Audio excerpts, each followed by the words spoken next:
Hi guys, vlog with me. So tuturuan ko kung paano ako ginawa yung ganitong buhok. So lately, ganito yung buhok ko and ito yung pinanggayahan. And also this kay Jay na Enhypen. So ito yung pinaka-final. Hindi siya ganun ka-perfect pero yeah. So first thing na ginagawa ko ay pinaplansya ko yung bangs ko kasi hindi ganun diretso yung bangs ko. Kulot siya. So kailangan ko siya straight. And ayan, nag-get ready with me video lang ako. Tapos pinakahuli ko nang ginagawa ay yung buhok ko. So gumagamit ako ng gel and yan yung gel na ginagamit ko. So mura lang yan. Mga wala pang 30 pesos. So mabibili rin sa tindahan yung mga nasa sachet. And after no, nilagay ko na yung gel. So in-spread out ko lang siya dito sa pinaka-side. So kailangan even yung pagkakalagay ng gel sa mismong hair. As in pasok na pasok. Hindi yung nasa labas lang yung gel. Dapat pati yung loob ay naka-gel din. And then after nun ay gumagamit ako ng hairspray. So mumurahing na hairspray lang din to. Any hairspray naman will do.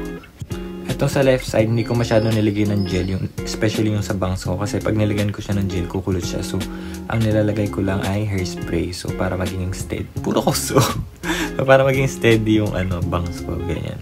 So kung mapapansin, hindi siya ganun kabasa kasi nga hindi ko siya nilagyan ng gel. Unlike dito sa right side. Tapos ayan, final touch. Nag-ayos na lang ako ng mukha ko.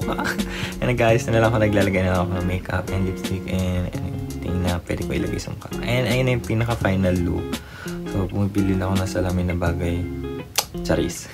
So ayun na yung pinaka-final. Hindi siya ganun perfect pero gusto ko siya.